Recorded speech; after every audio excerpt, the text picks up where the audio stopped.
ঘটনাটি যার সাথে ঘটেছিল তার নাম ছিল দিলু মিয়া। এই দিলু মিয়ার পরিবার খুবই গরিব। ঘটনাটি অনেক আগের।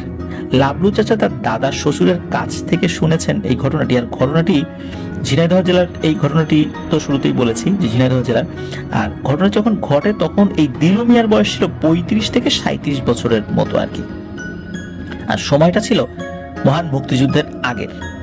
লাবলু চাচার দাদা শ্বশুর উনি সালটি ঠিকভাবে বলতে পারেনি, তবে তিনি বলেছেন যুদ্ধের 5 থেকে 7 বছর আগে হতে পারে ঘটনাটি। উনি আনুমানিকভাবে বলেছেন। তো এবার মূল ঘটনায় আসি। এই দিলু মিয়া একজন কৃষক ছিলেন, আর পাশাপাশি বাড়িতে 2-1টা গরু পালতেন। দিলু মিয়ার বাড়ির পেছনে একটা নদী ছিল। এই নদী যেটা ভারত থেকে বাংলাদেশের সীমানায় প্রবেশ করেছে। এই নদীর পানি দিলু মিয়ার পরিবার ব্যবহার করত, নিজেরা গোসল করত, গরুকেও এই পানিতে গোসল করাতো, এবং গ্রামের অনেকেই এই নদীতে তারা নিজেদের প্রয়োজনীয় কাজ সমাপ্ত করত। তো ঘটনাটি ঘটেছিল রোজার ঈদের ঠিক আগের রাতে, মানে চাঁদ রাতে। দিলু মিয়ার 2টা গরু ছিল। বেশ কিছুদিন ধরে গরুটি পেলে পুষে বড় করছিলেন। তো এর মধ্যে একটি গরু বেশ মোটা তাজা ছিল। দিলু মিয়ার পরিকল্পনা ছিল ঈদের আগের রাতে, মানে চাঁদ রাতে গরুটি জবাই করবেন। ওই গ্রামে একটা নিয়ম ছিল, সেটা হলো যে ঈদের দিন তো আসলে মানুষজন মাংস কিনতে যাওয়া, বিভিন্ন ঝামেলা। এই জন্য কি হতো, রাতের বেলা গরু ছাগল এগুলো জবাই করতো এবং রাতের বেলায় বেচা কেনা হতো। এটা ছিল ওই গ্রামের একটা নিয়ম আর কি। ওইভাবে মানুষজন বেচা কেনা করতো, নিজেরাই কিনতো, বাইরের লোকজন যে আসতো তা না, ওই গ্রামের লোকজনই কিনতো আর কি। আর পরে ওই রাতের বেলায় মাংস প্রসেস করে রাখতো অথবা রান্না করে রাখতো, পরের দিন খেত ঈদের দিন আর কি। এরকমটা ছিল আর কি। তো উনি কিন্তু কোনো পেশাদার কসাই ছিলেন না। তো উনি ওই চাঁদ রাতে গরুটা জবাই করবেন এরকম একটা পরিকল্পনা ছিল। তবে উনি কসাইয়ের কাজ টুকটাক পারতেন। আর ওই সময় যেহেতু গ্রামের পরিবেশ পরিস্থিতি আপনারা বুঝতেই পারছেন যে স্বাধীনতার 5-7 বছর আগের একটা সময় কেমন ছিল সেই পরিবেশটা। মানুষজন খুব কম ছিল, অনেক দূরে দূরে বাড়ি ছিল। তো যাই হোক, সেদিন সন্ধ্যা ঈদের চাঁদ দেখা যায়। আর উনি গরু নিয়ে বাড়ি থেকে একটু দূরেই 4 রাস্তার একটা মোড় ছিল, সেখানে তিনি ওই গরুটা নিয়ে যান আর ইমাম সাহেবের জন্য অপেক্ষা করতে থাকেন। আর ইমাম সাহেব আসতে আসতে রাত প্রায় 8টা বেজে যায়, কারণ ওই গ্রামে তো আরো কিছু গরু ছাগল জবাই করতে হবে। তো উনি ওই জবাই করে ওই পর্যন্ত আসতে দেরি হয়ে যায় আর কি। কারণ ওনাকে আগে বলে রাখা ছিল, আর তখন তো মোবাইল ফোন ছিল না যে উনি কোথায় আছে সেটা জানবে এবং তাড়াতাড়ি আসতে বলবে। এই জন্য অপেক্ষা করছিল। আর ইমাম সাহেব মোটামুটি কাছাকাছি এসেছেন। ওই গরুটা ধরেছিল ওনার এক বন্ধু। দিলু মিয়া গরুটা ধরেছিল না আর কি, গরুর দড়ি ধরেছিল না। তো হঠাৎ করে কি হয়, ওই গরুটা তার বন্ধুর হাত থেকে ছুটে ওই নদীর দিকে চলে যায়। নদীর পাড় দিয়ে, নদীর যে শাখাটা মানে ভারত থেকে বাংলাদেশে এসেছে, তো ওই দিকে চলে যায়। ওই নদীর তীরে ছিল একটি পরিত্যক্ত শ্মশান, আর তার পাশেই ছিল একটি পরিত্যক্ত কুয়া, যেটা 1947 সালের দেশভাগের পর আর ব্যবহার করা হয়নি। ওই জায়গাটা খুব নির্জন, মানুষজন যায় না, ঝোপ জঙ্গল হয়ে গেছে আর কি। টোটালি ওই জায়গাটা আসলে অ্যাবান্ডন্ড, মানে পরিত্যক্ত অবস্থায় আছে। তো এরপর আবার জঙ্গল আছে, তারপরে আবার ভারত বাংলাদেশের বর্ডার রয়েছে, মাঠ রয়েছে। এর অনেক পরে ভারতের গ্রাম রয়েছে। তখন তো এরকম মানে বর্ডারে ফেন্সিং করা ছিল না, মানে কাঁটাতারের বেড়া ছিল না, মানুষ পায়ে হেঁটে চলে যেতে পারতো। মানে ওই দিলু মিয়ার গরু যেই দিকে গেছে সেই দিকের আর একটা গ্রামের দূরত্ব অনেক বেশি ছিল। এক কথায় গরু যেদিকে গেছে ওইদিকে বাংলাদেশের আর কোনো গ্রাম নেই, বর্ডার তার অনেক পরে ভারতের একটা গ্রাম। আর শ্মশানের পাশ দিয়ে যে নদী গেছে, এই নদীর একটি পাশ এই দিলু মিয়ার বাড়ির পাশ দিয়ে গেছে। কিন্তু এখন দিলু মিয়া তার বন্ধু এই গরুর পিছু পিছু যায়, কিন্তু গরু তো আর কোনো ঝোপ জঙ্গল এগুলো বোঝে না। সে সোজা দিয়েছে দৌড়। সে জঙ্গল, ঝোপঝাড় ভাঙতে ভাঙতে সামনের দিকে চলে যায়। আর দিলু মিয়া আর তার বন্ধু তারা ওই ঝোপ জঙ্গল ধরে না গিয়ে তারা রাস্তা ধরে গরু টার্গেট করে এগিয়ে যেতে থাকে। এক সময় এই দিলু মিয়া আর তার বন্ধু গরু থেকে বিচ্ছিন্ন হয়ে যায়। এভাবে প্রায় 1 ঘন্টা খোঁজার পর তারা দুইজন দেখে এই গরুটি একটি শিশু গাছের নিচে দাঁড়িয়ে রয়েছে। শিশু গাছ তো অনেকেই চিনে থাকবেন। তো ওই গরুটি দাঁড়িয়ে আছে এবং কিছু একটা খাচ্ছে। তখন দিলু মিয়া আর তার বন্ধু গরুটি দেখে কিছুটা স্বস্তি পায় যে না, গরুটা অন্তত পাওয়া গেল। এখন গরুটা যে ধরবে সেটা তো পরের ব্যাপার। এখন কথা হলো, এই শিশু গাছের কাছে যেতে হলে বেশ কিছু ঝোপঝাড় পার হয়ে তারপর ওই শিশু গাছের কাছে যেতে হবে। কিন্তু ওই গরুটি এক মনে নিচের দিকে তাকে কিছু খেয়ে যাচ্ছে। দিলু মিয়া আর তার বন্ধু কি করে, একটা মোটা ডাল হাতে নেয়, মানে তার হাতে একটা ডাল, তার বন্ধুর হাতে একটা ডাল আর কি। এই ডাল সামনে নিয়ে যে ঝোপঝাড় রয়েছে ঝোপঝাড়ের দিকে আগাতে থাকে, ডালটা সামনে দিয়ে হালকা বাড়ি দিতে থাকে যাতে ওর ভিতরে কোনো সাপ পোকা থাকলে সেগুলো সরে যায় বা পোকামাকড় গুলোকে সরিয়ে দেওয়া যায়। আর তখন কি হয়, এই ডাল দিয়ে ঝোপের মধ্যে আঘাত করলে তো একটা শব্দ হয়। এই শব্দ হওয়ার পরেই এই গরুটা দিলু মিয়ার দিকে তাকিয়েছে। আর সেই সময় ঘটে এক অদ্ভুত ঘটনা। কথিত আছে গল্পের গরু গাছে ওঠে, এবং সত্যি এই ঘটনাটি ঘটে। ওই গরু অন্য কোনো দিকে না দৌড়ে সোজা ওই শিশু গাছের উপরে ওঠা শুরু করে, এবং উঠতে উঠতে গরু একবারে গাছের শেষ মাথায় একটা চিকন ডালে উঠে গরু দাঁড়িয়ে খুব জোরে আওয়াজ করতে থাকে। এই চিৎকারটি ছিল খুবই ভয়ঙ্কর। বর্ষাকালে অনেকগুলো ব্যাঙ যেভাবে শব্দ করে ঠিক সেইভাবে। তো গরু কিন্তু স্বাভাবিকভাবে এরকম শব্দ করে না, আর গরুর তো খুর, সে গাছে উঠবে কিভাবে? কিন্তু সত্যি বানর যেভাবে গাছে ওঠে সেইভাবে গরু গাছে উঠে যায়। এই দৃশ্য দেখে দিলু মিয়া তার বন্ধু খুবই ভয় পেয়ে যায়। প্রথমত গরুর গাছে ওঠা, দ্বিতীয়ত গরু অদ্ভুত রকমের শব্দ করছে প্রচন্ড জোরে। তখন দিলু মিয়ার বন্ধু দিলু মিয়াকে নিষেধ করে যে খবরদার দিলু, গরুর কাছে যাস না। দুজনই বুঝে নেয় এটা কোনো স্বাভাবিক ঘটনা ঘটছে না। তখন দিলু মিয়াকে তার বন্ধু বলে তাড়াতাড়ি বাড়ি চল, এবং দ্রুত আমরা গিয়ে গ্রামের আরো কিছু মানুষজন নিয়ে এখানে আসি। তখন দিলু মিয়া তাদের সম্মতি দেয়। তখন তারা গ্রামে যায়, গিয়ে সবাইকে এই ঘটনা খুলে বলে। অনেকেই এই অদ্ভুত ঘটনার সাক্ষী হতে সাথে যেতে রাজি হয়, কেউ কেউ কৌতূহলবশত যায়। আর যেহেতু চাঁদ রাত ছিল, মানে পরের দিন ঈদ, সেহেতু অনেক রাত পর্যন্ত কিন্তু মানুষ বাইরে থাকে। আর ঈদ উপলক্ষে গরু ছাগল জবাই হয়েছে, সেইগুলো কেনা বেচা চলছে। এটা কিন্তু রোজার ঈদ, কিন্তু কুরবান ঈদ না। তো তাই রাত বেশি হলো, রাস্তাঘাটে মানুষজন ছিল। তো ওই সময় 25 থেকে 30 জন লোক এই দিলু মিয়া তার বন্ধুর সাথে নিয়ে রওনা দেন। একসময় তারা চলে আসেন সেই শিশু গাছের কাছে, কিন্তু তারা এখন আর সেই গরুটিকে সেই শিশু গাছে দেখতে পায় না। কিন্তু তারা সবাই একটি আজব জিনিস দেখে। সেটা হলো, এই শিশু গাছের নিচে অসংখ্য মাছের কাটা পড়ে রয়েছে। কিছু মাছের মাথা, লেজ ভাঙা ভাঙা অবস্থায় রয়েছে, এবং সেই মাছগুলো থেকে প্রত্যেকের অভিমত ছিল এই মাছগুলো কিছুক্ষণ আগেই নদী বা পুকুর থেকে নিয়ে এসে মাত্রই খাওয়া হয়েছে।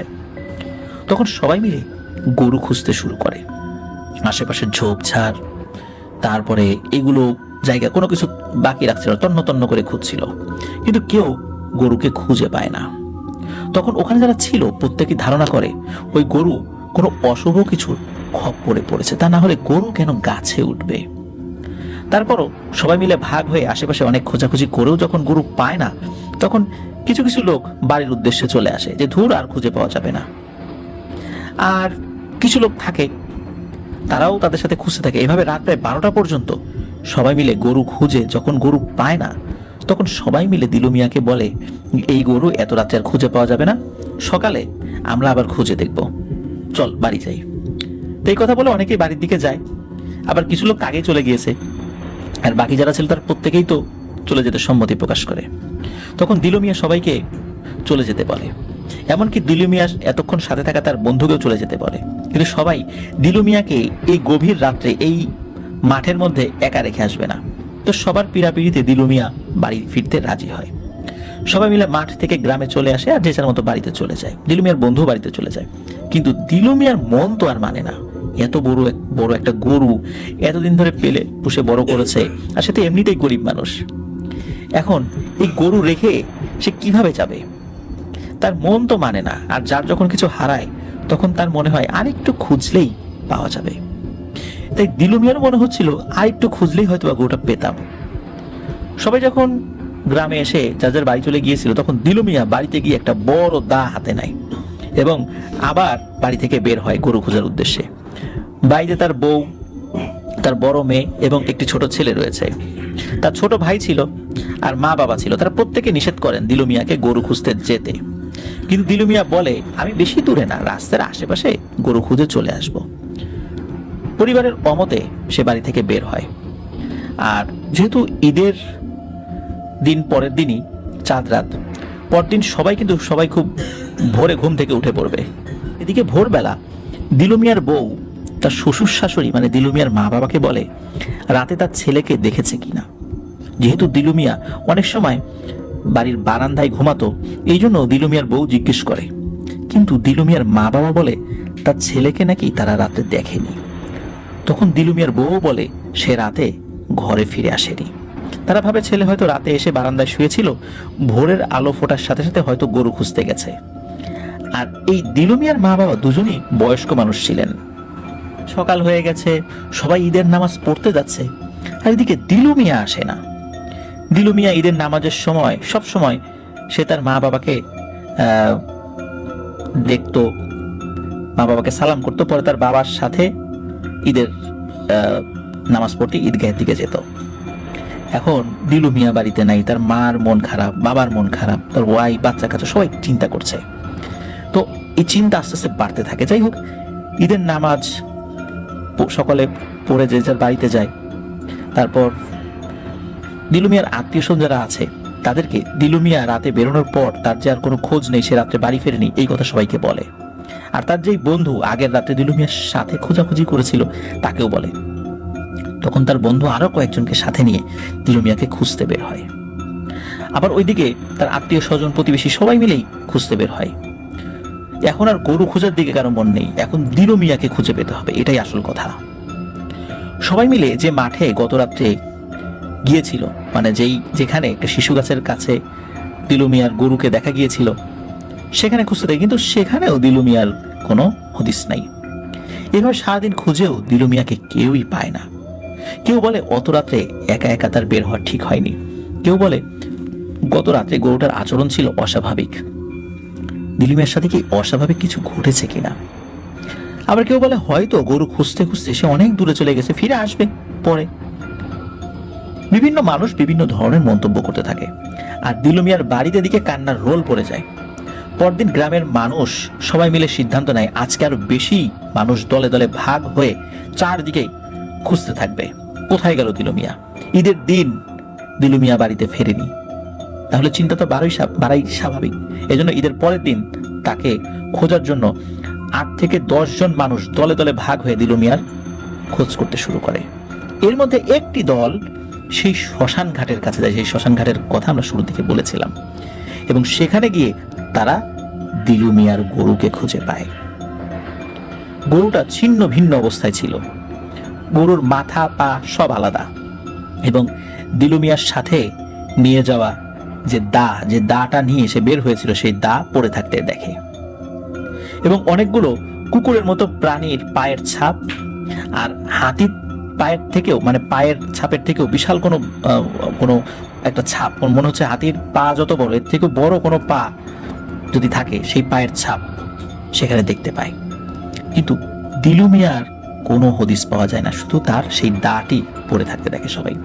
আশেপাশে তন্ন তন্ন করে খোঁজা হয়, কিন্তু দিলু মিয়াকে আর কোথাও পাওয়া যায় না।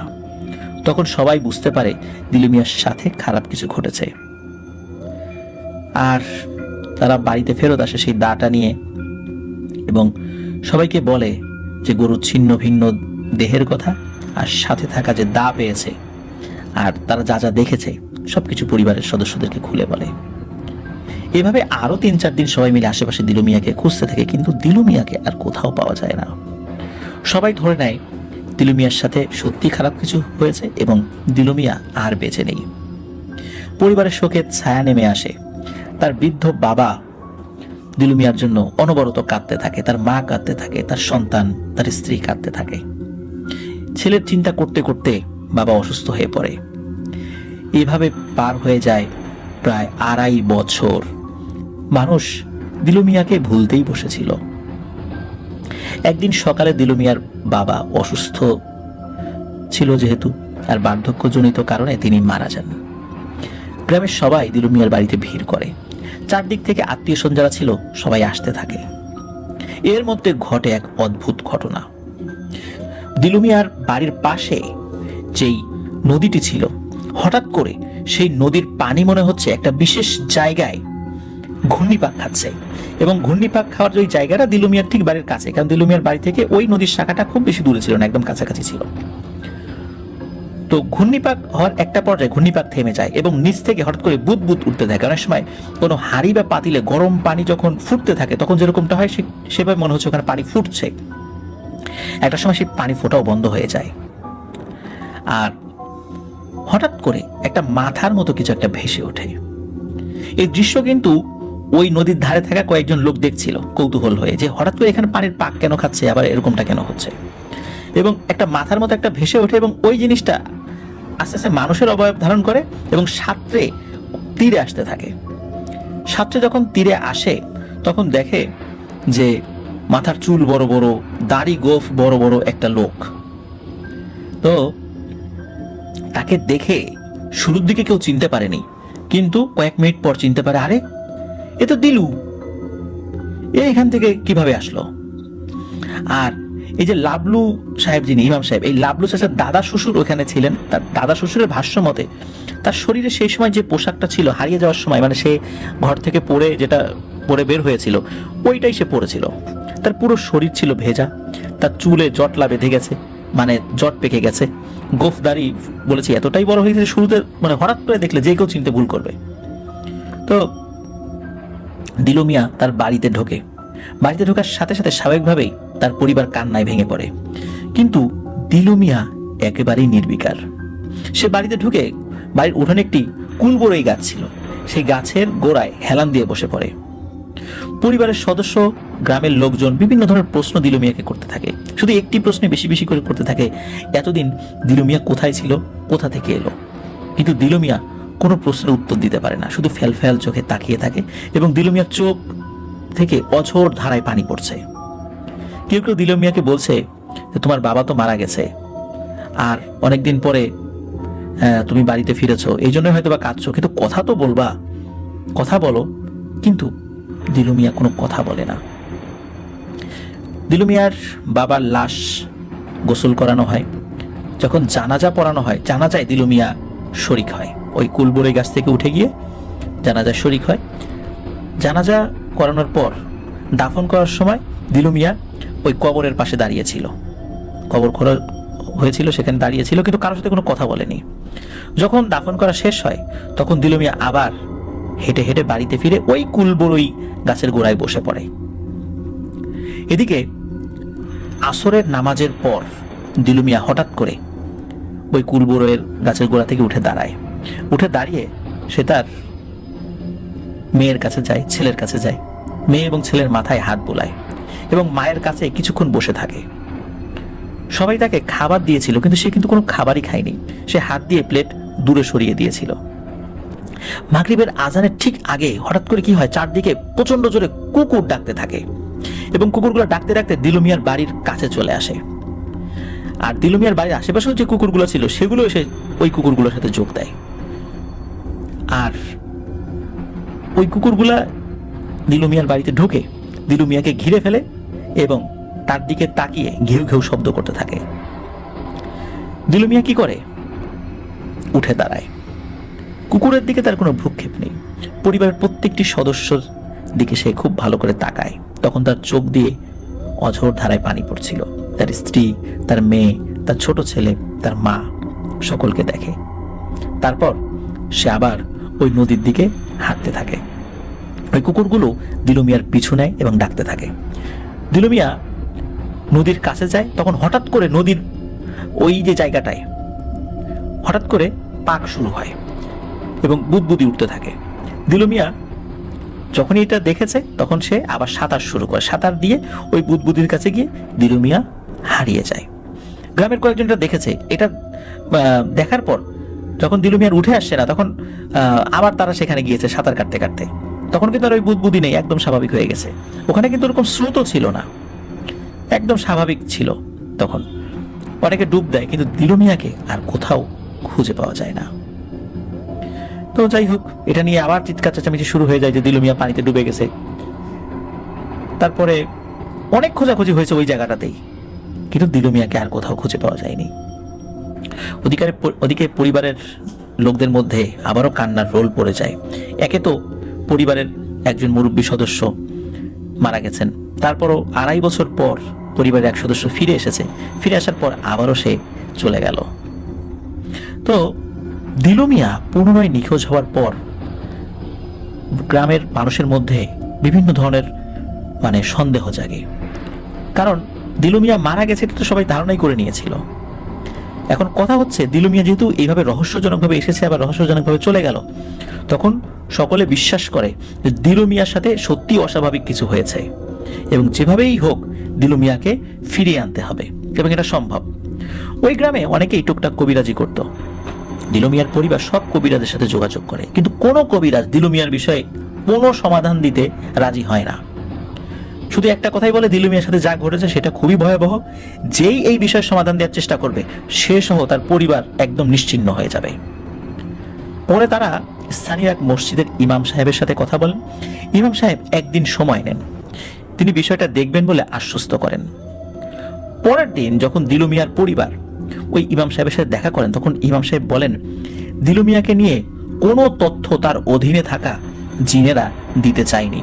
জিনেদেরকে অনেকবার বলার পরেও দিলু মিয়া সম্পর্কে কোনো তথ্য বলতে তার অপারগতা প্রকাশ করছে এবং ওই জিনেরা নাকি দুহাত করজোরে সেই ইমাম সাহেবকে বলেছে যে দোহাই লাগে, দিলু মিয়ার সম্পর্কে কোনো প্রশ্ন আমাদেরকে জিজ্ঞেস করবেন না এবং দিলু মিয়ার বিষয়ে কোনো তথ্য আমরা দিতে পারবো না। যদি বিন্দু মাত্র চেষ্টা করি তার বিষয়ে তথ্য অনুসন্ধান করার, তাহলে আমরা আর বেঁচে থাকতে পারবো না। আমরা আমৃত্যু কারাগারে কাটাতে হবে এমনও হতে পারে, অথবা আমাদের মৃত্যুদণ্ড দিতে পারে। সুতরাং এই প্রশ্ন আমাদেরকে করবেন না। তখন হুজুর বুঝে যান দিলু মিয়ার সমস্যার সমাধান করা এটা কোনো জিনেদের পক্ষে সম্ভব নয়। এই সমস্যার সমাধান কোনো মানুষের পক্ষেই করা সম্ভব, কোনো জিন এটা কোনো সমাধান দিতে পারবে না। এমত অবস্থায় এই হুজুর, ওনার একজন ওস্তাদ যিনি সিলেটে ছিলেন, একজন কামেল একজন হুজুর, তখন দিলু মিয়ার পরিবারকে বলেন যে আমি তো এটার কোনো সমাধান করতে পারলাম না, এই কামেল হুজুরের ঠিকানাটা নেন, আমার কথা বলবেন, আপনারা তার সাথে যোগাযোগ করেন, ইনশাল্লাহ উনি আপনাদের হয়তো নিরাশ করতে চাইবেন না। কারণ তিনি অনেক বড় বুজুর্গ একজন ব্যক্তি, আল্লাহ তাআলা ওনাকে অনেক ভালোবাসেন। উনি হয়তোবা যদি আল্লাহর কাছে দোয়া করেন এই সমস্যার সমাধান হতে পারেন। সবাই রাজি হয় সেই কামেল হুজুরের সাথে দেখা করার জন্য। দিলু মিয়ার পরিবার থেকে দিলু মিয়ার ভাই, তারপর তার যে বন্ধু ওই যে ঈদের রাত্রে গরু খুঁজেছিল তার সাথে, যার হাত থেকে মূলত গরুটা ছুটে গিয়েছিল, এবং দিলু মিয়ার মা, এই কয়জন মিলে সেই কামেল হুজুরের সাথে দেখা করার জন্য সিলেটে গিয়েছিল। দিলু মিয়ার মাকে সাথে নেওয়ার উদ্দেশ্য ছিল দিলু মিয়ার মায়ের দিকে তাকিয়েও যদি হুজুর এই কাজটি করতে রাজি হন। তারা সিলেট যান এবং খুব সহজেই এই কামেল হুজুরের কাছে পৌঁছে যান, কারণ ওই হুজুরকে মোটামুটি সবাই চিনতেন। আর তাদের হুজুরের মাদ্রাসায় পৌঁছাতে বেশ সময় লেগে যায়, কারণ ওই সময়ে ওই ঝিনাইদহ থেকে সিলেট যাওয়ার যে দূরত্বটা এটা তো অনেক ছিল, কয়েকদিন লেগেছিল পৌঁছাতে, কারণ তখন তো রাস্তাঘাট তো ভালো ছিল না। ঢাকায় আসতে হবে, ঢাকা থেকে আবার সিলেট যেতে হবে, পথটাও তো অনেক বেশি, তাই না? তো যাই হোক, দিলু মিয়ার পরিবার সেই কামেল হুজুরের কাছে যান, গিয়ে সালাম দেন এবং হুজুরকে দিলু মিয়ার সাথে ঘটে যাওয়া সম্পূর্ণ যে ব্যাপারটা যতটুকু তারা জানতেন সেইটুকু বলেছেন। আর এই দিলু মিয়ার মা দিলু মিয়ার ঘটনা বলার সময় অনেক কান্না করছিল। তার ছেলের বউ, তার ছেলে মেয়েকে নিয়ে কতটা অসহায় জীবনযাপন করছে সবকিছু হুজুরকে বলেন। হুজুর সব ঘটনা শুনে এবং তারা যে অনেক দূর থেকে এসেছেন এই বিষয়টি হুজুরকে খুব ব্যথিত করে। এত দূর থেকে আসছেন আপনারা, তো একটা জিনিস বলে রাখা ভালো, তারা হুজুরের সাথে সাক্ষাৎ করেছে দুপুরের জোহরের নামাজের পর। হুজুর সবকিছু শুনে একটা দিন সময় নেন এবং বলেন আমি আপনাদের সাথে আগামীকাল সকালে এই বিষয় নিয়ে ইনশাল্লাহ কথা বলবো, আর আপনারা আমার মেহমান, আপনাদের থাকা খাওয়ার সকল বন্দোবস্ত আমি করে দিচ্ছি। তো ওনাদের থাকা খাওয়ার সকল বন্দোবস্ত হুজুর নিজ দায়িত্বে করে দেন। পরদিন সকালবেলা হুজুর লোক দিয়ে দিলু মিয়ার পরিবারকে ডেকে পাঠান, যেখানে তাদেরকে রাখা হয়েছিল সেখান থেকে ডেকে পাঠান তার কাছে। দিলু মিয়ার পরিবারের যারা গিয়েছিল সবাই সেখানে আসে। তখন হুজুর দিলু মিয়ার মাকে বলে দিলু মিয়ার যে মেয়ে আছে তার বয়স কত?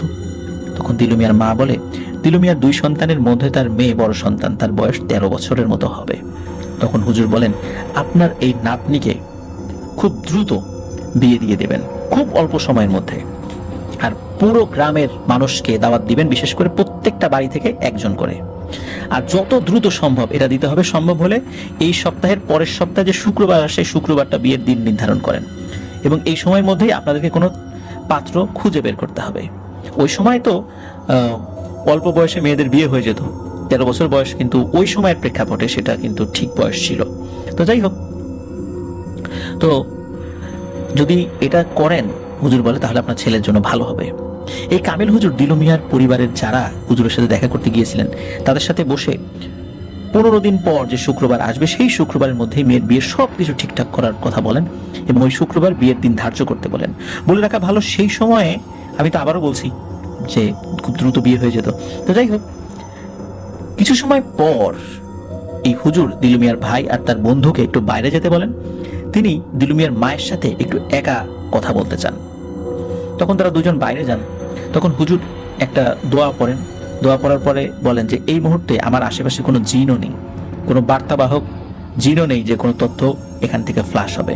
সুতরাং আপনাকে আমি কিছু কথা বলবো, এই কথাগুলো আপনার ভেতরে রাখবেন, কাউকে জানতে দেবেন না এবং এই কাজটা আপনাকেই করতে হবে।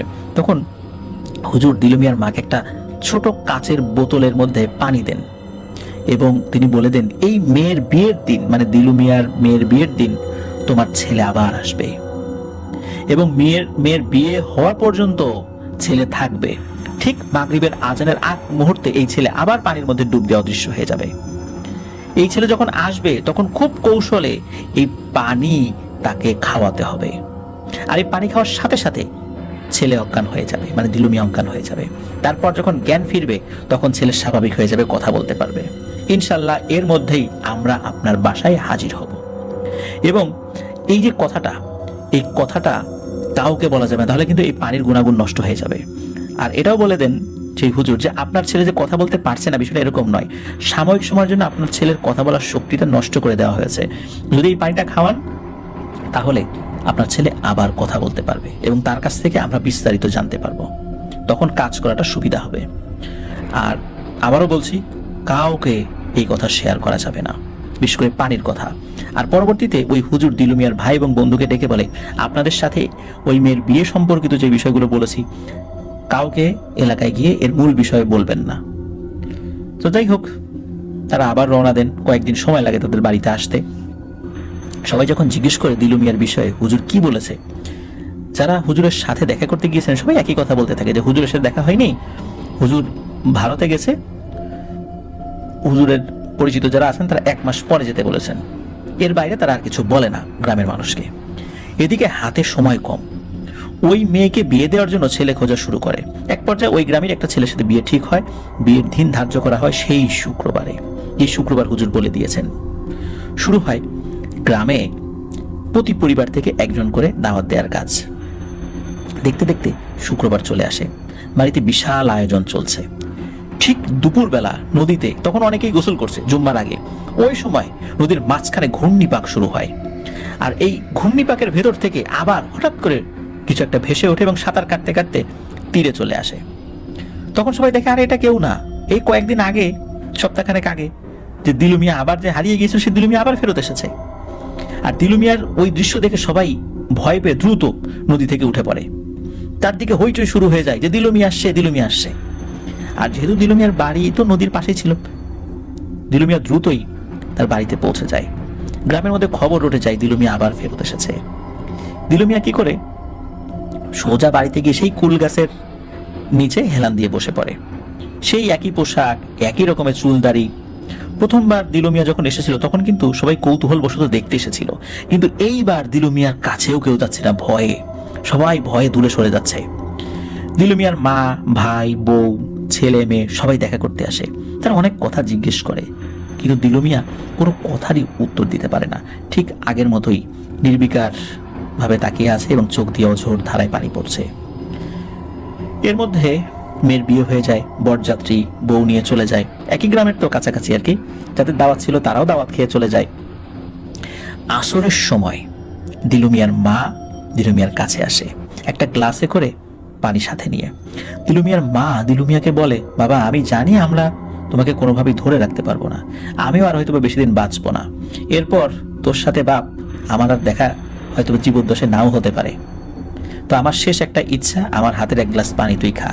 এর আগেও তো আসছিলি, কিছুই খেলি না, মেয়ের বিয়ে হলো কিছুই খেলি না, অন্তত 1 গ্লাস পানি তো খেয়ে যা। এই কথা বলে দিলু মিয়ার মা পানির গ্লাসটা এগিয়ে দেয়। দিলু মিয়া কিছুক্ষণ চুপচাপ থেকে মায়ের হাত থেকে পানির গ্লাসটা নেয় এবং অল্প সময়ের মধ্যে সে ঘুমিয়ে পড়ে, মানে অল্প সময়ের মধ্যে, অজ্ঞানও না, সে ঘুমিয়ে পড়ে বা অজ্ঞান হয়ে গেছে এরকমটা আর কি। তো সবাই তখন তাকে ধরে একটা রুমের মধ্যে নিয়ে রেখে দেয়। এর কিছু সময় পরেই সেই কামেল হুজুর চলে আসেন, আর সাথে আসেন 13 জন যুবক, যারা প্রত্যেকেই কোরআনে হাফেজ ছিলেন। তখন হুজুর দিলু মিয়া যে রুমের ভেতরে আছে সেই রুমের ভিতরে একা যান এবং ভেতর থেকে দরজা বন্ধ করে দেন। কিছু সময় পর হুজুর বের হন এবং বলেন যে দিলু মিয়াকে ঘরের বাইরে উঠোনে নিয়ে আসেন সবাই ধরাধরি করে। যাই হোক, দিলু মিয়াকে উঠোনে নিয়ে আসে সবাই। তখন হুজুর দিলু মিয়ার চারদিকে 4 কোণার একটা বৃত্ত আঁকে, মানে একটা বৃত্ত, সেই বৃত্তর আবার মানে একটা বর্গাকৃতির একটা চিহ্নের ভিতরে বৃত্ত, মানে সেটার আবার 4টা কোণা আছে। তো প্রতিটি বৃত্তে মানে প্রতিটি পাশে 4 কোণা 4 পাশে একজন করে কোরআনে হাফেজকে দাঁড় করিয়ে দেওয়া হয়। তো 4 জন তো 4 কোণায় দাঁড়িয়ে আছে, বাকি 9 জন কোরআনে হাফেজকে দিলু মিয়ার বাড়ির যেই পাশে নদী রয়েছে সেই নদীর বরাবর 9 জন হাফেজকে দাঁড় করিয়ে রাখা হয়, কিন্তু হাফেজের মুখ ছিল দিলু মিয়ার বাড়ি বরাবর আর তাদের পেছন সাইড ছিল নদী বরাবর। আর সেই কামেল হুজুর, সেইখানকার স্থানীয় এক হুজুর যিনি ছিলেন, যিনি খবর দিয়েছেন, তাকেও ডেকে আনা হয়। সেই কামেল হুজুর ছিলেন দিলু মিয়ার মাথার কাছে দাঁড়িয়ে, আর স্থানীয় যে ইমাম সাহেব তিনি ছিলেন এই দিলু মিয়ার পায়ের কাছে দাঁড়িয়ে। এরপর কি হয়, ঠিক মাগরিবের আজান দেবে এর 5 মিনিট আগে নদীতে ঘূর্ণিপাক শুরু হয়ে যায়। নদীর পানি 8 থেকে 10 ফুট নাকি উপরে উঠে যায়, মনে হচ্ছে জলোচ্ছ্বাস শুরু হয়ে গেছে। এর কিছুক্ষণ পর বিশাল ঝড় শুরু হয়, কিন্তু সবগুলো কিন্তু হচ্ছে দিলু মিয়ার বাড়ি কেন্দ্রিক, অন্য কোথাও না। ওই ঝড় বা বাতাস অন্য কোথাও নাই। এরপর নদী থেকে অনেক জোরে শব্দ হতে থাকে, অনেকটা ব্যাঙ ডাকলে যেমন শব্দ হয় ঠিক সেই রকম শব্দ। এর মধ্যেই মসজিদ থেকে মাগরিবের আজান শুরু হয়ে যায়, আর আজান শুরু হওয়ার সাথে সাথে সবকিছু একদম নিস্তব্ধ হয়ে যায়, যেন একটু আগে কিছুই ঘটেনি। তখন হুজুর বলে, আলহামদুলিল্লাহ, আপাতত কোনো সমস্যা নেই, তবে আমাদের কাজ কিন্তু এখন অনেক বাকি রয়ে গেছে। আমরা মাগরিবের নামাজ পড়ে আপনাদের বাড়িতে আসবো। দিলু মিয়ার মাকে বলেন আপনার ছেলেকে আপনি গোসল করিয়ে রুমে নিয়ে যান। এই বলে হুজুর সহ তার টিম মসজিদে চলে আসেন। তারা মাগরিবের নামাজ পড়ে দিলু মিয়ার বাড়িতে যান। দিলু মিয়ার বাড়ির লোকজন তাদের রাতের আপ্যায়ন করেন। খাওয়া দাওয়া শেষে সবাই আবার মসজিদে ফেরত যান, সেখানে রাত্রি যাপন করেন এবং হুজুর বলে যান দিলু মিয়ার যখন জ্ঞান ফিরবে সাথে সাথে যেন তাকে ডাকা হয়। আর দিলু মিয়ার বাড়ি থেকে মসজিদ কাছেই ছিল, 2-3 মিনিটের পায়ে হাঁটা পথ আর কি। তো হুজুর চলে যান 13 জন হাফেজ সহকারে। পরদিন ভোরবেলা দিলু মিয়ার ভাই এসে বলে দিলু মিয়ার জ্ঞান ফিরেছে। তখন হুজুর স্থানীয় ইমাম সাহেব তার 13 জন হাফেজকে নিয়ে দিলু মিয়ার বাড়িতে যান। গিয়ে দেখেন দিলু মিয়াকে ঘিরে সবাই বসে রয়েছে। তখন হুজুর সবাইকে রুম থেকে দূরে সরে যেতে বলেন। শুধু স্থানীয় ইমাম আর সেই কামেল হুজুর এবং 13 জন কোরআনে হাফেজকে ভিতরে রেখে রুম বন্ধ করে দেন এবং সবাইকে আশেপাশে আসতে নিষেধ করে দেন, মানে বাইরের লোকদেরকে। কামেল হুজুর দিলু মিয়াকে জিজ্ঞেস করে, দিলু, সেই রাতে তোমার সাথে কি হয়েছিল বলো তো? তুমি এতদিন কোথায় ছিলে? তখন দিলু মিয়া কথা বলতে শুরু করেন, তার সাথে ঘটে যাওয়া সেই ঘটনা বলতে থাকেন। প্রিয় লিসেনার্স, তার সাথে আসলে কি ঘটেছিল এখন আপনারা জানতে পারবেন। লাবলু চাচার দাদা শ্বশুরের ভাষ্যমতে, যিনি পরবর্তীতে শুনেছিলেন, উনিও ওই ঘরের বাইরে দাঁড়িয়েছিলেন, ওই হুজুর তো তাদেরকে বাইরে যেতে বলেছিলেন, পরবর্তীতে আর কি শুনেছেন আর কি। তো দিলু মিয়া হুজুরদেরকে বলেন তার একটি ভুলের কারণে আজ তার এই পরিস্থিতি। সেদিন রাতে সেই গরু খুঁজতে খুঁজতে সে শ্মশান ঘাটের কাছে চলে আসে। সে দেখে তার গরু শ্মশান ঘাটের পাশে দাঁড়িয়ে রয়েছে, সেখানে একটি কুয়া রয়েছে, কুয়া থেকে কাছাকাছি আর কি। আর 5-6টি কুকুর গরুর গলায় কামড় দিয়ে ধরে আছে। দিলু মিয়া এটা দেখে এতটা রাগান্বিত হয় যে দৌড়ে গিয়ে একটা কুকুরের পায়ে তার হাতে থাকা দা দিয়ে সজোরে কোপ বসিয়ে দেয়। আর যখনই একটা কুকুরের পায়ে কোপ দিয়েছে, সাথে সাথে কুকুরগুলো ভয়ঙ্কর আওয়াজ করতে থাকে এবং শ্মশান ঘাটের পাশে একটি কুয়া ছিল, সেই কুয়ার মধ্যে লাফিয়ে পড়তে থাকে। এই কুকুরগুলোর আওয়াজ ছিল অনেকটা ব্যাঙ ডাকলে যেরকম আওয়াজ হয় ঠিক তেমন। এবং যেই কুকুরের পায়ে আঘাত করেছে সেই কুকুরটা কিন্তু কুয়ার মধ্যে লাফ দেয়নি, সে মুহূর্তের মধ্যে বিশাল এক দানবের রূপ ধারণ করে, যার চোখ ছিল একটা, পুরো শরীর ছিল লোমে ভর্তি এবং এই দানবের পা থেকে রক্ত বের হচ্ছে। এই দানব তার লোমশ হাত দিয়ে দিলু মিয়ার দিকে, মানে তার হাতটা এগিয়ে দেয়। তো দিলু মিয়াকে ধরতে চাইছে, এইটা দেখে দিলু মিয়ার সাথে সাথে একটা চিৎকার দিয়ে অজ্ঞান হয়ে পড়ে যায়। দিলু মিয়ার ভাষ্য মতে যখন তার জ্ঞান ফেরে তখন সে দেখে তার চারপাশে মানুষের আকৃতির, চেহারাও মানুষের মতো অনেকগুলো এরকম মানুষ দাঁড়িয়ে আছে, কিন্তু এই মানুষগুলো স্বাভাবিক মানুষের থেকে অনেক লম্বা, এক একজন প্রায় 12-14 ফিট হবে, এতটা লম্বা। তো এদের সামনে একজন লোক চেয়ারে বসে আছে, ভদ্র সুদর্শন একজন মানুষ এবং বয়স্কও বটে। তো একজন বলে ওঠে, সর্দার, এই মানুষটি একটি লোহার দা দিয়ে আমাদের স্বজাতির এক ভাইয়ের পায়ে আঘাত করেছে এবং সেই ভাই এখন আহত অবস্থায় এক পাহাড়ে চিকিৎসা নিচ্ছে। এখন সর্দার, আপনার কাছে এই ব্যক্তির শাস্তি দাবি করছি। আমরা চাইলে তাকে শাস্তি দিতে পারতাম, কিন্তু আপনি আমাদের সর্দার, আপনি বলেছেন আপনার অনুমতি ছাড়া আমরা যেন কাউকে কোনো শাস্তি না দিই। এই জন্য আমরা আপনার কাছে নিয়ে এসেছি, এখন এর বিচার করেন। তখন দিলু মিয়া বুঝতে পারে সে আর মানুষের জগতে নাই, সে এখন জিনদের জগতে চলে আসছে। তখন সেই সর্দার দিলু মিয়াকে প্রশ্ন করে, তুমি কেন তাকে আঘাত করেছো? তখন দিলু মিয়া সব ঘটনা খুলে বলে।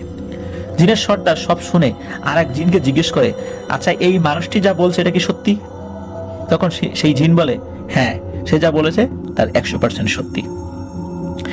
ঈদের রাত হওয়ার কারণে আমরা 6 জন মিলে ঘুরতে বের হই। এক পর্যায়ে গ্রামের পাশেই একটা গরু দেখতে পাই। আমরা 6 জন গরুর মধ্যে প্রবেশ করি এবং গরুকে নিয়ে আনন্দ করতে থাকি। গরু রূপেই আমরা নদীর মাছ খেতে থাকি, এই গাছ ওই গাছ ঘুরে বেড়াতে থাকি। যেহেতু চাঁদ রাত, আমাদের মনেও আনন্দ ছিল পরের দিন ঈদ। যখন বুঝি ফজরের আজান দিতে বেশি দেরি নেই, তখন আমরা গরুর ভেতর থেকে বের হয়ে আসি এবং কুকুরের রূপ নিয়ে আমরা সবাই মিলে গরুর রক্ত খেতে থাকি। কে বেশি করে গরুর গলা থেকে রক্ত খাবে এটা নিয়ে আমরা প্রতিযোগিতা করতে থাকি। মূলত গরুর মালিক যেহেতু গরুকে আর খুঁজে পাইনি, সে চলে গিয়েছিল, আমরা ধারণা করেছিলাম যে সে আর আসবে না। এই কারণেই আমরা এই কাজটি করেছি এবং আমরা রক্ত খেতে এতটাই মগ্ন ছিলাম, এই লোক কখন যে এসেছে কেউ বুঝতেই পারিনি। আর সে এসে আচমকা কোনো ধরনের কোনো শব্দ না করে, সে যদি শব্দও করতো তাহলে আমরা হয়তো বা এখান থেকে সরে যাওয়ার সুযোগ পেতাম, সে কোনো ধরনের কোনো শব্দ না করে আমাদের এক ভাইকে আঘাত করে বসে। সব শুনে জিনের সর্দার বলে যে, তোমরা কেন এই গরুটার দিকে নজর দিয়েছো সেটা আগে বলো। তখন ওই জিনেরা কোনো উত্তর দিতে পারে না। 5 জন জিন ছিল, মানে আরো জিন ছিল, কিন্তু যারা নালিশ করতেছিল 5 জনের ভিতরে একজন তো আহত অবস্থায় পাহাড়ে চিকিৎসা নিচ্ছে। তখন বলে যে, তোমাদের কাজ কি এটা? তোমরা একটা গরিব মানুষের গরু সেটা সরিয়ে নিয়ে গেছো, তারপর সেই গরুটা নিয়ে খেলা করেছো। এমনি খেলা করতা, নিষেধ নাই, কিন্তু গরিব মানুষের গরুটা নিয়ে কেন এই কাজটা করলা? তোমরা এই গরুটা মেরে খেয়েছো, এই জন্য তোমাদের শাস্তি পেতে হবে। আর আমাদের স্বজাতির একজনকে সে গুরুতর আঘাত করেছে, এই জন্য দিলু মিয়াকেও শাস্তি পেতে হবে। জিনের সর্দার যখন বলেছে ওই 5 জন জিনকে যে তোমাদেরকেও মানে শাস্তি পেতে হবে, ওই 5 জন জিন মানে এমন কান্নাকাটি শুরু করেছে এবং থরো থরো কম্প শুরু হয়ে তার শরীর কাঁপতেছে তাদের ভয়ে, যে না জানি সর্দার কি শাস্তি দেয়। মানে ওরা বলছে, সর্দার আমাদের অন্যায় হয়ে গেছে, আমাদেরকে ক্ষমা করেন। সর্দার বলে, না, আমি যদি তোমাদেরকে ক্ষমা করি তাহলে আবারও তোমরা এই কাজটা করবা, তোমাদের ক্ষমা নাই, আর এরও ক্ষমা নাই। যেহেতু সে না বুঝে করে ফেলছে, এই জন্য ওর শাস্তি যেরকম হবে তোমাদের শাস্তিও একই রকম হবে। আমি তোমাদেরকেও 10 বছরের সাজা দিলাম, এদেরকেও 10 বছরের সাজা দিলাম। এই দিলু মিয়া 10 বছর আমাদের জেল হাজতে থাকবে, যেহেতু সে নিজের ইচ্ছাই করেনি, এই জন্য শাস্তি কম দিলাম। আর তোমাদের শাস্তি হচ্ছে, তোমরা 10 বছর আমাদের এই সমাজে আসতে পারবা না। তোমরা 10 বছর এই দিলু মিয়ার বাড়ির আশেপাশে থাকবা, কখনোই তোমরা কোনো ভয়ের সুরতে ওই পরিবারের সামনে হাজির হবা না।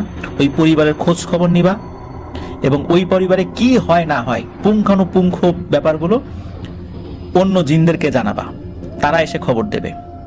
আর তোমাদেরও অপশন রয়েছে, যে সুযোগটা আমি দিলু মিয়াকে দেব তোমাদেরকেও দিব। আমি নিজেই দিলু মিয়ার সাথে কথা বলে সেই সুযোগটা দিতে চাই। তখন দিলু মিয়াকে জিনের সর্দার বলে যে, তোমার বাড়িতে কে কে আছে? বলে যে, আমার স্ত্রী আছে, এক কন্যা, একটা ছোট ছেলে আর বৃদ্ধ মা বাবা রয়েছে। আর এই শাস্তির কথা শুনে দিলু মিয়া তো কাঁদতে থাকে যে, আমার মা বাবা মারাই যাবে, আমার সন্তানদের কি হবে? তখন জিনের সর্দার বলে যে, শাস্তি তো তোমাকে আমি একা দেই নাই, আমার স্বজাতিকেও তো শাস্তি দিয়েছি। তুমি যদি 10 বছর তোমার পরিবার থেকে বাইরে থাকো, ওরাও 10 বছর তারা পরিবার থেকে বাইরে থাকবে, এটাই ওদের শাস্তি। আমি জিন হয়ে ইনসাফ করেছি, এখন বলো তোমার কিছু বলার আছে? বলে, হ্যাঁ, আমার বলার আছে। এই 10 বছরের মধ্যে আমাকে আমার পরিবারের সাথে দেখা করার সুযোগ দিতে হবে। তখন জিনের সর্দার বলে, এটা তো সম্ভব নয়। যখন সে খুব কান্নাকাটি করে বলে, আচ্ছা ঠিক আছে, আমি সুযোগ দিব, এই 10 বছরের মধ্যে তোমার মেয়ের যখন বিয়ে হবে তখন তুমি যেতে পারবা। আর এই 10 বছরের মধ্যে তোমার পিতা মাতা বা পরিবারের কোনো আত্মীয় স্বজন, মানে তোমার ফ্যামিলির মধ্যে তোমার স্ত্রী, পিতা মাতা, সন্তান, এদের যদি মৃত্যু ঘটে তাহলে শুধু শুধু তুমি দেখতে যেতে পারবা। আর কিভাবে দেখতে যাবা সেই ব্যবস্থা আমি করে দিব। তখন এই ব্যাপারগুলো যখন বলে তখন ওই জিনদেরকেও বলে যে যেই বিষয়ে ওরা ওদের পরিবারের সাথে দেখা করতে পারবে, দিলু মিয়া তার পরিবারের সাথে দেখা করতে পারবে, একই রকম ব্যাপার যদি ওই 6 জন জিনের সাথেও ঘটে তাহলে তারা তাদের পরিবারের সাথে দেখা করতে পারবে এবং তারা তাদের সমাজে ঢুকতে পারবে। না হওয়া পর্যন্ত ওই দিলু মিয়ার বাড়ির আশেপাশে তাদেরকে থাকতে হবে, এটাই তাদের শাস্তি। ওই জিনেরাও কান্নাকাটি শুরু করে যে সর্দার এরকম শাস্তি আমাদেরকে দিয়েন না, আমাদের অন্যায় হয়েছে। তখন বলে যেহেতু আমার কাছে বিচার চলে আসছে, এটা আমাকে করতেই হবে। তো জিনের সর্দার এই শাস্তিটা দিলু মিয়াকে দেন। দিলু মিয়াকে কয়েকজন লোক এসে ধরে নিয়ে যায়, একটা রুমের মধ্যে নিয়ে যায়। শুরুতে ওই রুমটা অন্ধকার, পরবর্তীতে আলোকিত হয়। ওই রুমের পাশে আর একজনকে নাকি দিলু মিয়া দেখেছে, আরেকজন মানুষকে। তো দিলু মিয়া তাকে বাংলাদেশি, মানে তার যে ভাষা, তাকে জিজ্ঞেস করে আপনার বাড়ি কোথায়, কোথা থেকে আসছেন। সে লোকটা তো আসলে ভাষা বোঝে না, সে শুধু বলছে ইন্দোনেশিয়া ইন্দোনেশিয়া। তার মানে হচ্ছে আর একটা লোককে জিনেরা ধরে নিয়েছে বা ধরে এনেছে ওই কারাগারে, তার বাড়ি ছিল ইন্দোনেশিয়াতে। তার সাথে কি ঘটনা ঘটেছে বা তার পরিবারের সাথে কি ঘটনা ঘটেছে এইটা আর কখনোই জানা যায়নি। তো যাই হোক, যে ঘটনা যেটা ঘটে সেটা হলো যে দিলু মিয়া তো এই বিষয়গুলো ডিটেলস মানে তাকে বলে। এখন কথা হলো যে তার বাবা যখন মারা যায় তখন দিলু মিয়ার কাছে এসে একজন মানুষ খবর দেয়, মানে মানুষ বলতে মানুষের সুরতে খবর দেয়, তোমার বাবা মারা গেছে, সর্দারের নির্দেশ, তুমি প্রস্তুত হও, তোমাকে যেতে হবে। আর মনে রেখো তোমার সময় কিন্তু মাগরিবের আগ পর্যন্ত, এর মধ্যে ঠিক যেভাবে তুমি যাবা সেভাবেই চলে আসবা। তারপরে একটা গ্লাসে কিছু একটা রস আর কি, এটা খেতে দেয়া হয়। এটা খাওয়ার সাথে সাথে দিলু মিয়ার কথা বলতে পারে না। তখন দিলু মিয়াকে নিয়ে একটা বিশাল আকৃতির প্রায় 15-20 ফুট লম্বা একটি গজার মাছের পিঠে বসিয়ে দেওয়া হয়। গজার মাছের পিঠে বসার সাথে সাথে মনে হচ্ছে গজার মাছের পিঠের সাথে তার হাত পা বডি লেগে গেছে। এরপর গজার মাছ চলতে শুরু করে, মাত্র অল্প 1 মিনিট। এর মধ্যেই হঠাৎ করে দিলু মিয়া বলে যে তখন আমি হঠাৎ করে মনে হলো যে আমি নদীর উপরে ভেসে উঠেছি। তারপর আমি সাঁতরে চলে আসি এবং এসে আমি আমার বাবার লাশ দেখি এবং ওদের সাথে প্রতিশ্রুত সময়ে আমাকে চলে যেতে হবে বলে আমি আবার চলে যাই। আর আমি এমন জায়গায় ছিলাম যেখানে ঠিক পৃথিবীর মতোই সূর্য ওঠে, সূর্য অস্তমিত হয়, 3 বেলা আমাকে খাবার দিত, আজানের শব্দ আমি শুনতাম। কিন্তু কোথায় ছিলাম এটা আমি জানি না, তবে আমি জিনেদের জগতে ছিলাম এটা আমি জানি। তো যাই হোক, তখন হুজুর বলে যে তোমার মেয়ের বিয়ের সময় তুমি তো আসতে পারবা, এই জন্য আমি বলেছিলাম যে কত দ্রুত তোমাকে আবার বাড়ির দিকে নিয়ে আসা যায়। তখন হুজুর বলেন যে ওই হুজুরের অনুগত খুব পরহেজগার একটি জিন রয়েছে, সে ছিল চাভুস বা মুখবির বা সংবাদ সংগ্রাহক জিন। সংবাদ সংগ্রহে তার দক্ষতা অন্য জিনদের থেকে অনেক বেশি। যখন হুজুর এই সম্পর্কে জানার জন্য সেই জিনকে দায়িত্ব দেয় তখন সেই জিন প্রথমে ঘুরে এসে বলে যে হুজুর এই বিষয়ে আমি কোনো তথ্য সংগ্রহ করতে পারিনি, কারণ এটা এমন একটা জায়গায় যেই জায়গায় জিনেদের প্রবেশের অনুমতি নেই, শুধু নির্দিষ্ট কিছু জিনেরাই বা অনুমোদিত কিছু জিনেরাই সেখানে প্রবেশ করতে পারে। তখন হুজুর ভালো করে রিকোয়েস্ট করেন যে তোমাকে তো আমি খুব ভালোবাসি, বিশ্বাস করি, তুমি আরেকটু চেষ্টা করে দেখো কিভাবে সমস্যাটার সমাধান করা যায়। তখন ওই জিনটি কিছুক্ষণ চুপ করে থেকে বলে আচ্ছা ঠিক আছে, আমি যাই, আবার দেখি আমি কোনো তথ্য সংগ্রহ করতে পারি কিনা। অনেকক্ষণ পরে এসে ওই জিন হুজুরের কাছে বলে যে আমার এক বন্ধু ওই জায়গার আশেপাশে থাকে, তার কাছে আমি দিলু মিয়া সম্পর্কে জিজ্ঞাসা করি। তখন সে বলে যে দিলু মিয়াকে 10 বছরের শাস্তি দেওয়া হয়েছে, সে শুধু হাতে গোনা কয়েকবার বাড়িতে যেতে পারবে, তার পরিবারের এই ঘটনা যদি ঘটে তাহলে শুধু যেতে পারবে, তার মেয়ের বিয়ে এবং পরিবারের কোনো সদস্যের মৃত্যু হলে সে যেতে পারবে। এবং অন্য যে জিনেরা, যে 6 জন জিন, একজন তো আহত ছিল, পরে তাকেও ধরে নিয়ে তার বাড়ির কাছে রেখে আসা হয়েছে। এই 6 জন জিনের শাস্তি হচ্ছে এই 10 বছর দিলু মিয়ার শাস্তি শেষ হবে, এই 6 জন জিনের শাস্তিও শেষ হবে। তো এই তথ্যটা শুধু জেনে আসে, কিন্তু এতটুকু তথ্যের বাইরে কোনো জিনের ক্ষমতা নাই এই বিষয়ে উপকার করা। শুধু এতটুকু তথ্যই আনতে পেরেছিল, কিন্তু কোথায় রাখা হয়েছে, কোন জেলখানায় রাখা হয়েছে এই বিষয়েও ওই জিনটি কোনো তথ্য দিতে পারেনি। তো তার বন্ধু জিনের কাছ থেকে তথ্য নিয়ে এসে হুজুরকে জানায়। তখন হুজুর এই কারণেই বলেছিল যে মেয়ের বিয়ের দিন তো তাহলে দিলু মিয়া আসবে, আর দিলু মিয়া আসলেই তাকে খুব কৌশলে আটকে ফেলতে হবে এবং তারপরে এই সমস্যার সমাধান করতে হবে। তো যাই হোক, এভাবে প্রাথমিক একটা সমস্যার সমাধান হয়, কিন্তু ফাইনাল সমস্যার সমাধান কিন্তু হয়নি, কারণ দিলু মিয়ার শাস্তি কিন্তু শেষ হয়নি। কেবল 2.5 বছর 20 দিনের মতো শাস্তি অতিক্রান্ত হয়েছে। 2.5 বছরের মাথায় তো তার বাবা মারা গেলে সে আসে, আবার এই যে 2 সপ্তাহ পর তার মেয়ের বিয়েতে আসে, এই তো সময়, এখনো কিন্তু তার শাস্তি আরো অনেক বাকি রয়ে গেছে। তো যাই হোক, এটাও বলা ছিল দিলু মিয়া যদি বাড়িতে গিয়ে কোনো কারণে না ফেরত আসে তাহলে তাকে তো ধরে নিয়ে আসা হবে এবং আমৃত্যু জিনেদের কারাগারে তাকে থাকতে হবে। এ কারণে দিলু মিয়া কিন্তু চলে যেতে বাধ্য হয়েছিল। তো যাই হোক, এখন যেটা হয়, হুজুর বলেন যে আজকে মাগরিবের আজানের আগ মুহূর্তে আমরা শ্মশানের সেই জায়গায় যাব এবং কুয়ার কাছে যাব। স্থানীয় সেই মসজিদের ইমাম সাহেব, দিলু মিয়া, তার মা এবং সেই কামেল হুজুর এবং সাথে থাকা 13 জন কোরআনে হাফেজকে নিয়ে সেই কুয়ার কাছে যান সেই হুজুর।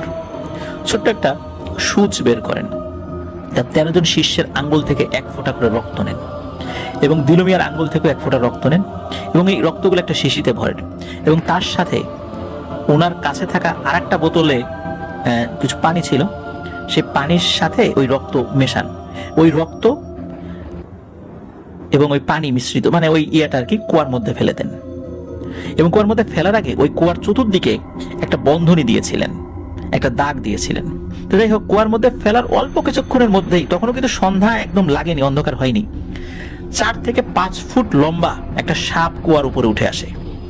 এটা দেখে ওই কামেল হুজুর, মানে একটা সাপ না, কয়েকটা সাপ আর কি, তো সাপগুলোর উদ্দেশ্যে বলেন, আমি তোমাদের সাথে কথা বলতে চাই না, তোমাদের সর্দারের সাথে কথা বলতে চাই, তাকে গিয়ে আমার সালাম জানাও। এই কথা শোনার পর ওই সাপগুলো একদম স্বাভাবিকভাবেই আবার কুয়ার মধ্যে থেকে যেভাবে এসেছিল আবার সেভাবেই চলে যায়। এর ঠিক 2 থেকে 3 মিনিট পর বিশাল আকৃতির একটা সাপ কুয়ার ভেতর থেকে উপরে উঠে আসে। এই সাপটি ফনা তুলে রেখেছিল এবং কুয়া থেকে প্রায় 20 হাত উপর পর্যন্ত ওই ফনা এবং তার বডিটা ছিল আর কি, এমন ভাবে ছিল। এটা দেখে হুজুর তাকে খুব সুন্দর করে আসসালামু আলাইকুম রহমতুল্লাহ বলে সালাম দেন এবং বলেন যে আমি আপনাকে অনুরোধ করছি, আপনি আপনার স্বাভাবিক চেহারায় আসেন, এই চেহারায় আমি আপনার সাথে কথা বলতে পারছি না এবং আশেপাশের লোকজন ভয় পাচ্ছে। তখন ওই সাপটি আবার ঠিক যেভাবে ছিল কুয়ার মধ্যে চলে যায়। এর অল্প সময়ের মধ্যেই কুয়ার ভেতর থেকে একজন বৃদ্ধ, খুব সুন্দর চেহারা একজন বৃদ্ধ, সে উঠে আসে এবং তখন ওই বৃদ্ধ সালামের উত্তর নেন, ওয়ালাইকুম আসসালাম রহমতুল্লাহ। তখন কামেল হুজুর জিনের সর্দারকে বলেন, আপনি কেন অন্যায়ভাবে এই ছেলেটিকে শাস্তি দিয়েছেন? আপনি এই ছেলেটার এই শাস্তি থেকে মুক্তি দেন, আপনি সেটা পারবেন। তখন জিনের সর্দার বলেন, আমি এই ছেলেটিকে এভাবে মুক্তি দিতে পারি না, আমি তাকে অন্যায়ভাবে তো শাস্তি দেইনি, আমি অন্যায়ভাবে তখন শাস্তি দিয়েছি বলে আপনি বলতে পারেন যে আমি অন্যায় করেছি। যদি আমি শুধু তাকে শাস্তি দিতাম, আমি তো আমার স্বজাতির 6 জনকেও শাস্তি দিয়েছি যারা দিলু মিয়ার সাথে অন্যায় করেছে, তো আপনি কিভাবে আমাকে বললেন যে আমি অন্যায় করেছি দিলু মিয়ার সাথে? তখন কামেল হুজুর বললেন যে আমি মানছি আপনি আপনার জায়গা থেকে ন্যায় বিচার করেছেন, কিন্তু এটাও তো বুঝতে হবে যে এই ছেলেটি তো জানতো না, ও তো মানুষ, ও কি জিনদের এইসব বিষয় জানে? কুকুর রূপে যারা গরুকে আক্রমণ করেছে তারা তো জিন ছিল, তো সে জানতো না। আর দেখেন ওর চিন্তায় তার বাবা মারা গেছে, তার মাকে দেখেন এখানে এসেছে, ও তো বৃদ্ধা একজন মানুষ। তখন বৃদ্ধার মা এবং দিলু মিয়া দুজনে কান্নাকাটি করতে থাকে। একটা পর্যায়ে জিনের সর্দার কামেল হুজুরের দিকে তাকিয়ে থাকেন, অনেকক্ষণ চুপ করে থাকেন এবং তিনি দেখতে পান যে ওই সময় ওই যে 6টা জিন, সেই জিনও সেখানে এসেছে। এরাও কান্নাকাটি করছে, কারণ ওরাও তো পরিবারের কাছে যেতে পারছে না, ওরাও কান্নাকাটি করছে। এখন স্বজাতি 6 জনের কান্না, মানুষের কান্না, এগুলো দেখে জিন বলে, আচ্ছা ঠিক আছে, আমি দিলু মিয়াকেও শাস্তি থেকে নিষ্কৃতি দিয়ে দিলাম এবং আমার যেই স্বজাতির 6 জন, ওদেরকেও শাস্তি থেকে মওকুফ করে দিলাম, ওরা ওদের পরিবারের কাছে যেতে পারবে। এবং জিনের সর্দার এটাও বলেন যে দেখেন, আপনি ইনসাফের কথা যখন বললেন, একটা কথা বলি, আমি যদি দিলু মিয়া এই যে দা দিয়ে কোপ দিয়েছে, আমি যদি এই বিচারটা না করতাম তাহলে কি হতো জানেন? তাহলে আমার স্বজাতির মধ্যে থাকা কিছু দুষ্টু প্রকৃতির জিনেরা এই ঘটনার প্রতিশোধ নিতে গিয়ে দিলু মিয়ার পরিবারকে শেষ করে দিত। তো 10 বছর শাস্তির পরে দিলু মিয়া এমনিতে পরিবারের কাছে আসতো, স্বাভাবিকভাবে জীবনযাপন করত, ওর পরিবারও ধ্বংস হতো না, দিলু মিয়াও বেঁচে থাকতো। তো এই কারণেই আমি মূলত শাস্তিটি দিয়েছিলাম, এবং একই সাথে ওই 6 জন জিনকে শাস্তি দিয়েছিলাম ভবিষ্যতে এই কাজটি যেন তারা না করে, কারণ তারা পিশাচ শ্রেণীর কোনো জিন না, তারা এভাবে কোনো মানুষের সম্পদ নষ্ট করতে পারে না, এটা তাদের কাজ না। এই কারণেই আমি এই শাস্তিটা তাদেরকে দিয়েছি, যাতে করে ওরাও পরবর্তীতে নিজেদেরকে সংশোধন করে এবং ওদেরকে দেখে আমার সম্প্রদায়ের যারা যারা আছে, আমার রাজ্যের যে জিনেরা আছে তারাও যেন সতর্ক হয়। তখন হুজুর জিনের এই ইনসাফের বিচারে ওই জিন সর্দারকে উপর খুশি হন, জিনের সর্দারের জন্য দোয়া করেন, এবং জিনের সর্দারও সকলের জন্য দোয়া করেন এবং বলেন যে আপনি এই কুয়ার চারদিক থেকে যে বন্ধনী দিয়ে রেখেছেন এই বন্ধনীটা তুলে নেন, কারণ আমার সম্প্রদায়ের লোকেরা ওর এটার মধ্যে ঢুকতে পারছে না। তখন হুজুর সেই 13 জন হাফেজকে নির্দেশনা দেন যে দ্রুত এই কুয়ার চারদিক থেকে এই বন্ধনীটা মুছে দাও। তখন তারা ওই বন্ধনীটা মুছে দেয়। তখন উভয়ই সালাম বিনিময় করে ওই জায়গা থেকে বিদায় নেন, এবং ওই হুজুর, ওই 6 জন জিন তারাও ওই কুয়ার মধ্যে চলে যায়। এভাবে দিলু মিয়ার এই সমস্যার সমাধান হয়।